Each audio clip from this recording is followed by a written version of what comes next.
देखिए आज हम लोग सीखेंगे द्विघात समीकरण 10th क्लास की एनसीईआरटी का इकाई 4 चैप्टर है। इसका नाम है द्विघात समीकरण। द्विघात समीकरण द्विघात समीकरण किसे कहते हैं? ऐसा बहुपद जिसकी घात कितनी होनी चाहिए? 2 होनी चाहिए, तो उसे हम द्विघात समीकरण कहेंगे। अगर आपके पास कोई ऐसा समीकरण x चर में लिखा है ax² + bx + c बराबर 0 और उसमें a बराबर 0 नहीं होना चाहिए। अगर a की वैल्यू भी 0 हो गई तो x² का मान ही 0 हो जाएगा, तो ये पूरा बहुपद 0 हो जाएगा, इसकी घात 1 हो जाएगी, तो ये द्विघात समीकरण नहीं कहलाएगा। अगर कोई समीकरण ax² + bx + c बराबर 0 के रूप में लिखा होगा, वही समीकरण द्विघात समीकरण कहलाएगा। इसमें आपके एक ही चर होगा। देखिए जैसे ये x चर है, एक ही चर x इसलिए कहलाएगा, और a b c जो है वो वास्तविक संख्याएं कहलाएगी, तो इसे हम द्विघात समीकरण कहेंगे, वास्तविक संख्याएं कहलाएगी। तो ऐसा अगर कहीं पे समीकरण आपको लिखा हुआ मिलता है कि ax² + bx + c बराबर 0 के रूप में और a बराबर 0 ना हो, क्योंकि a बराबर जैसे ही 0 होगा इसका मान 0 हो जाएगा, समीकरण हमारा घात में 1 हो जाएगा, तो इसे हम फिर द्विघात समीकरण नहीं कहेंगे। तो द्विघात समीकरण के लिए हमें इसमें a की वैल्यू 0 नहीं होनी चाहिए। आइए हम लोग कुछ सवाल दिए हुए हैं, उन्हें हम द्विघात समीकरण के रूप में परिवर्तित करते हैं। आपका एग्जाम्पल है, आपसे कह रहा है कि जान और जीवंती के पास कुल 45 कंचे हैं। जान और जीवंती के पास कुल 45 कंचे हैं। देखिए हमें या तो जान के पास कंचों की संख्या माननी पड़ेगी या फिर जीवंती के पास कंचों की संख्या माननी पड़ेगी। तो हमने क्या किया, जान के पास कंचों की संख्या मान ली, तो हमने माना जान के पास कंचों की संख्या x है, और मान लिया जीवंती के पास कंचों की संख्या, देखिए दोनों के पास 45 है, तो अगर हमें एक के पास पता चल गई संख्या x है, तो दूसरे के पास 45 में से x घटाने पर उतनी ही तो संख्या बचेगी। तो दूसरे के पास 45 में से हमने x घटा दिया, इतनी ही संख्या उसके जीवंती के पास कंचों की बची है। फिर कह रहा है, दोबारा कह रहा है प्रश्नानुसार, अगर जान ने 5 कंचे खो दिए, तो जान ने जब 5 कंचे को खो देगी तो उसके पास कंचों की संख्या कितनी बचेगी? ये पहले उसके पास थे x, अब x में से 5 तो उसने खो दिए हैं, जब 5 खो दिए तो x में से 5 हट जाएंगे, हटने का मतलब घट जाएंगे, तो x में से 5 घटा दिए, तो इसके पास संख्या बची है x - 5। अब देखिए 5 कंचे जीवंती ने भी खो दिए हैं, तो जीवंती के पास 5 कंचे खोने के बाद कितनी संख्या बचेगी? देखो जीवंती के पास संख्या थी 45 - x, और उसमें से 5 घटा दिए, तो 45 से 5 घटाए 40 - x जो है जीवंती के पास संख्या बची है खोने के बाद। फिर देखिए कह रहा है, खो देने के पास उनके पास जो कंचों की संख्या बची है उनका गुणनफल आपको 124 दिया है। खोने के बाद जो संख्या बची है तो वो ये बची है, उनका गुणनफल कितना है? कंचे खोने के बाद संख्याओं का गुणनफल है वो है x - 5, और इधर आ जाएगा 40 - x। गुणनफल किसके बराबर है? 124 के। तो इन दोनों का गुणनफल 124 कंचों के बराबर है, तो बराबर में अब इसकी गुणा करा देंगे। देखिए x की गुणा अगले वाले ब्रैकेट से होगी, तो 40 - x आएगा। और -5 आएगा तो उसमें अगले वाले ब्रैकेट से होगी तो 40 - x हो जाएगा। अब देखिए ये हो जाएगा 124, ठीक है। आगे देखिए अब x की गुणा कराएंगे तो ये आ जाएगा 40x, और इस x की गुणा कराएंगे तो -x² आ जाएगा, प्लस ये माइनस प्लस की गुणा होगी तो माइनस आ जाएगा, 5 × 20 तो ये 200 आ जाएगा, माइनस माइनस प्लस आ जाएगा, ये 5x आ जाएगा। फिर इसे सॉल्व करेंगे क्योंकि हमें द्विघात समीकरण किस रूप में बनाना है, ax² + bx + c के रूप में बनाना है। तो अभी इसे थोड़ा सॉल्व कर लेते हैं। ये रहेगा 124 बराबर माइनस का x² पहले लिखिए, प्लस का लिखिए 5x और 40x कितना हो जाएगा 45x, कितना होगा 45x, और बचेगा आपका माइनस का 200। इधर माइनस का है, इधर किसमें आ जाएगा प्लस में आ जाएगा। तो 124 प्लस हो जाएंगे 200 बराबर हो जाएगा माइनस का x² प्लस के 45x, जोड़ेंगे तो ये आ जाएगा 324 बराबर आ जाएगा -x² प्लस 45x। अब देखिए ये माइनस का x² इधर कहाँ में आएगा प्लस में आ जाएगा, तो माइनस का x² लाएंगे तो ये प्लस में आ जाएगा, प्लस का 45 इधर लाएंगे तो माइनस में आ जाएगा, और प्लस का 324 पहले से इधर था बराबर में क्या हो जाएगा 0। तो जो जान और जीवंती थे उनके जो कच्चे थे, उनके टोटल कच्चे 45 थे दोनों के पास, वो देने के बाद जो बचे थे 124, उनका गुणनफल आ रहा था, तो उसके लिए ये द्विघात समीकरण बन गया। क्यों, देखो ये द्विघात समीकरण एक चर में x में है और ax² + bx - c बराबर 0 के रूप में लिखा है। तो ये आपका उदाहरण नंबर पहला 4 इकाई का हो गया। अब इसके बाद हम लोग दूसरा वाला उदाहरण देखेंगे। देखिए दूसरा वाला कैसे, अगला देखिए उदाहरण नंबर पहले का एग्जाम्पल जो पहला है उसका ये दूसरा खंड है। इसमें कह रहा है कि एक कुटीर उद्योग एक दिन में कुछ खिलौने निर्मित करता है। एक कुटीर उद्योग छोटा उद्योग लगा हुआ है, वो कुछ खिलौने निर्मित करता है।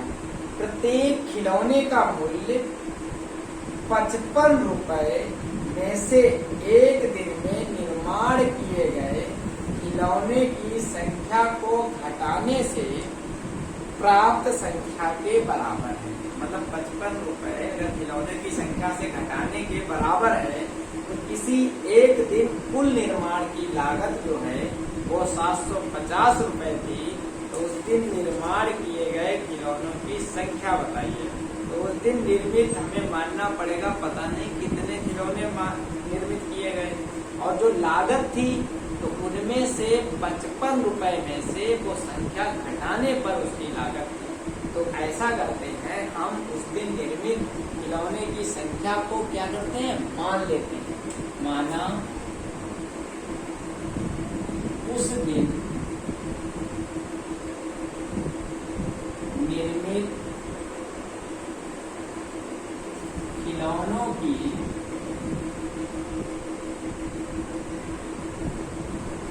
संख्या बराबर, खिलौनों की संख्या हमने x मान ली। तो x जब खिलौनों की संख्या मान ली है तो उस दिन के निर्माण में, मतलब उस दिन प्रत्येक खिलौने के निर्माण की लागत मूल्य क्या है, तो लिखेंगे माना उस दिन प्रत्येक खिलौने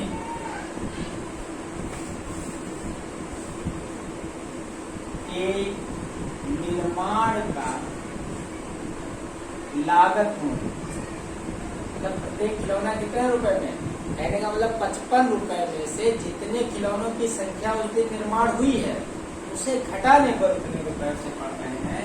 तो कहने का मतलब 55 रुपए में से x रुपए उसमें से घटाने पर इतने रुपए उसकी लागत मूल्य है। प्रत्येक खिलौने की। अब कह रहा है आपसे, तो बताओ उस दिन टोटल निर्माण लागत आई है 750 रुपए। तो 750 रुपए के खिलौनों की संख्या कितनी है, x, और टोटल रुपए हो रहे हैं 55 माइनस x। एक खिलौने की कीमत इतनी है, तो टोटल हमारे पास खिलौने x है, तो x से इसमें गुणा कराने पर 750 रुपए ही तो आने चाहिए। तो लिख देंगे प्रश्नानुसार खिलौनों की संख्या कितनी, x, और प्रत्येक खिलौने के कितने रुपए पड़ रहे हैं, 55 माइनस x। मतलब अगर एक खिलौने की कीमत 1 रुपए है, तो 5 खिलौने की कीमत कितनी हो जाएगी, 5 रुपए। तो 55 माइनस x रुपए ही तो हो जाएंगे। 55 यहाँ पे बराबर कितने रुपए आ जाएंगे, टोटल उस दिन 750 रुपए की लागत के खिलौने तैयार हैं। अब इसे सॉल्व कर लेंगे। ये आ जाएगा 55x माइनस का x स्क्वायर बराबर 750। इधर ले आएंगे तो माइनस का x स्क्वायर प्लस का 55x माइनस के 750 बराबर क्या होगा, देखो समीकरण बन गया है। ऐसा भी छोड़ सकते हो आंसर, और इसके अलावा भी इसे थोड़ा सॉल्व कर देते हो। माइनस कॉमन ले लें तो माइनस वाले काहे के हो जाएंगे, सब प्लस के। तो ये हो जाएगा माइनस के 55x और प्लस का हो जाएगा 750 और बराबर क्या हो जाएगा 0। तो अगर इधर देखेंगे तो ये आ जाएगा x स्क्वायर 55x और प्लस 750 बराबर कितना आ जाएगा 0। तो ये आपका द्विघात समीकरण बन गया है दूसरे वाले उदाहरण का। उदाहरण नंबर दूसरे में आपसे कह रहा है कि जांच कीजिए कि द्विघात समीकरण है या नहीं है। तो देखिए पहला वाला समीकरण जो दूसरे का उदाहरण का है, उसमें आपसे कह रहा है कि x माइनस 2 का होल स्क्वायर और प्लस का 1 दे रखा है बराबर 2x माइनस 3 दे रखा है। देखो कि ये पूछ रहा है कि ये द्विघात समीकरण है या द्विघात समीकरण नहीं है। अगर ये द्विघात समीकरण होगा तो आप जानते हैं कि ये इस रूप में लिखा होगा ax square plus bx plus c बराबर 0 है। तो अभी तो ये कहीं से ऐसा नहीं लग रहा है। ये लिखा है x माइनस 2 का होल स्क्वायर और प्लस 1 ये लिखा है 2x माइनस 3। तो इधर देखिए इसे क्या करेंगे, x माइनस 2 का होल स्क्वायर रोटन करेंगे। क्या होता है x माइनस 2 का होल स्क्वायर, तो देखो ये फार्मूला आपने पढ़ा है, a माइनस b का होल स्क्वायर बराबर होता है a square plus b square minus 2a। यहाँ पर बोलेंगे ब्रैकेट तो x स्क्वायर प्लस 2 का स्क्वायर माइनस 2 फार्मूले वाला x इंटू कितना आ जाएगा 2 और प्लस क्या आ जाएगा 1 बराबर आ जाएगा 2x माइनस। चेक करते हैं फिर x स्क्वायर ऐसे रहने दो, 2 का वर्ग 4 हो जाएगा, 2 दूनी 4x हो जाएगा प्लस का 1 बराबर 2x माइनस 3। सबको इधर लाओ, एक ही लाओ। देखो 4 कितना हो जाएगा ये 5, तो x square minus 4x plus का 5। देखो x प्लस का इधर काहे में आ जाएगा माइनस में, और माइनस का 3 है तो इधर काहे में आ जाएगा प्लस में बराबर। लिखेंगे x स्क्वायर 4 और 2 6x हो जाएंगे और प्लस के हो जाएंगे बच्चों 8 बराबर 0। देखो क्या ये इस रूप में लिखा है या नहीं लिखा। देखो x स्क्वायर है, a की जगह पर एक लिखा है और bx की जगह पर माइनस 6x लिखा है और प्लस c की जगह पर 8 लिखा है। अतः जो ये द्विघात समीकरण लिखा हुआ है वो एक द्विघात समीकरण है। लिख देंगे अतः x माइनस 2 का होल स्क्वायर प्लस 1 बराबर 2x माइनस 3 एक द्विघात समीकरण है। तो आप समझ गए होंगे कि ऐसे डायरेक्ट आपको नहीं बताना है कि द्विघात समीकरण है या नहीं है। सबसे पहले जो भी बहुपद दे रखा हो, जो भी समीकरण दे रखा हो, उसे पहले सॉल्व करेंगे, पहले उसे हल करेंगे। हल करने के बाद ही आप बता सकते हैं कि ये द्विघात समीकरण है या द्विघात समीकरण नहीं है। आपने अगर पहले डायरेक्ट ही बता दिया, यहाँ से देखने के बाद बता दिया, हो सकता है किसी क्वेश्चन में x स्क्वायर कैंसिल हो जाए और उसकी घात तो ना बचे, तो वो द्विघात समीकरण नहीं कहलाएगा। आइए हम इसका दूसरा खंड देखते हैं कि उसमें वो द्विघात समीकरण है या नहीं है। देखिए दूसरे खंड में, तो दूसरे खंड में कह रहा है, लिखा हुआ है x ब्रैकेट में x + 1 + 8 बराबर, देखो दूसरी तरफ लिखा है x + 2, इधर लिखा है x + 8। अब देखिए सॉरी x + 2 लिखा है और दूसरे ब्रैकेट में लिखा है x - 2, लिख दिया था। अब देखिए इसे हल करेंगे, तो इस x की गुणा, पहले तो इसे सॉल्व करें, गुणे में लिखा है, एक तरफ ले जाए, सब सॉल्व करें, क्या क्या कर सकते हैं जो हमने पहले सीखा है। देखो x की गुणा x से करेंगे, क्या आ जाएगा x स्क्वायर, तो इस x की गुणा 1 से होगी तो प्लस x आ जाएगा, प्लस का हो जाएगा 8। देखो ये एक ब्रैकेट में a + b लिखा है और दूसरे ब्रैकेट में a - b लिखा है। तो हम लोग पहले से जानते हैं a + b, अगर a - b लिखा मिल जाए तो उसे a² - b² लिखते हैं। तो हम यहाँ पे लिख सकते हैं x² - 2 का वर्ग कितना हो जाएगा 4। अब देखिए इसे, देखो इधर लाओ, देखिए अगर इधर लाएंगे तो x² + x + 8 और एक प्लस का x² बराबर के इधर किस में आएगा, माइनस में आएगा। तो माइनस में लिखेंगे x², और माइनस का है तो काहे में आएगा, प्लस के 4 बराबर, तो x² प्लस का और x² माइनस का, दोनों क्या हो गए, कैंसिल हो गए। क्या हो गए, क्या बचा, x + 8 4 कितने 12 बराबर 0। क्या ये द्विघात समीकरण है, नहीं है। क्यों, क्योंकि इसकी घात 1 तो है ही नहीं। जब इसमें दो घात है ही नहीं, तो ये द्विघात समीकरण कहलाएगा ही नहीं। क्योंकि आपको द्विघात समीकरण में बताया था कि a की वैल्यू 0 नहीं होनी चाहिए, और इसमें a की वैल्यू ही 0 हो गई है, क्योंकि 0 लिखा हुआ है a की जगह पर, तभी तो 0x² हुआ। तो इसलिए ये द्विघात समीकरण नहीं कहलाएगा। लिखेंगे अतः x ब्रैकेट में x + 1 + 8 बराबर x + 2 x - 2 द्विघात समीकरण नहीं है। समीकरण की नहीं है, नहीं है, ठीक है। इस तरीके से आपका दूसरा भी खंड इसका हो गया। तीसरा खंड, तो तीसरे खंड में देखो क्या कह रहा है, कह रहा है x 2x + 3 और बराबर लिखा हुआ है x² + 1। कह रहा है बताओ ये द्विघात समीकरण है या नहीं है। क्या देखते हैं है या नहीं है। करिए गुणा इसकी, x की गुणा 2x² हो जाएगी प्लस x की गुणा 3x हो जाएगी, ठीक है। और बराबर ये लिखा हुआ x² + 1। बाएं पक्ष वाली चीजें दाहिने पक्ष वाली सब कहाँ लाओ, बाएं पक्ष में।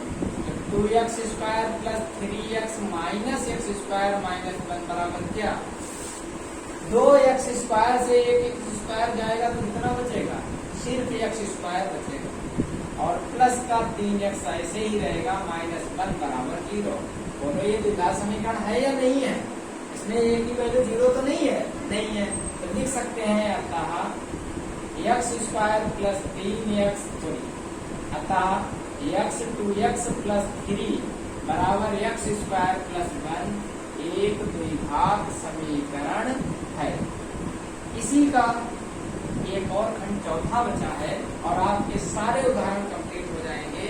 चौथे में आपसे कह रहा है कि x + 2 का अगर होल स्क्वायर हो और बराबर में लिखा हो क्यूब हो, इसकी घात कितनी हो क्यूब, और प्लस बराबर में x की घात क्यूब -4। तो बच्चों देखो हमने पढ़ा था ये फार्मूला 9th में, एक सरलसमीका पढ़ी थी, a + b की घात कितनी 3 बराबर क्या होती है a³ + b³ + 3ab और ब्रैकेट में a + b। इस हिसाब से होगा x³ + 2 का क्यूब + 3 x इंटू 2 ब्रैकेट में x प्लस 2 बराबर ये x क्यूब लिखा हुआ है माइनस 4 लिखा हुआ है। आइए हल करते हैं। x क्यूब प्लस 2 का घन 8 होता है, 3 दूनी 6x हो गया और ब्रैकेट में x प्लस 2 हो गया x क्यूब माइनस 4 हो गया। तो अब यहाँ पर देखिए ये हो जाएगा x क्यूब प्लस 8, इसको उड़ा करा देते हैं, प्लस हो जाएगा 6x स्क्वायर प्लस 12x हो जाएगा और बराबर में हो जाएगा x क्यूब माइनस 4। अब जरा ध्यान से देखिए ये प्लस के हैं इधर काहे में आएंगे, x cube plus 8x plus 6x square plus 12x minus x cube plus 4 पर क्या आ जाएगा 0। x क्यूब से प्लस माइनस के x क्यूब कैंसिल, बचा क्या 6x स्क्वायर अकेला है ऐसे लिख दो, प्लस के 12x है और 8 4 12 हो गए और बराबर क्या आ गया 0। क्या ये द्विघात समीकरण है या नहीं है, तो लिख लेना नीचे। अतः ये भी एक द्विघात समीकरण के रूप में है। जरा देखिए कि लगता तो है इसकी घात 3 है और तुम लोग कहने लगोगे अगर इसे सॉल्व नहीं करोगे तो तुम्हें ऐसा लगेगा कि ये द्विघात समीकरण है, लेकिन इसमें घात 2 आई है। कब, जब हमने इसे सॉल्यूशन से सॉल्व किया है तब। अब आपके सारे उदाहरण कंप्लीट हो गए हैं। अब एक्सरसाइज अगले वीडियो में बनाएंगे।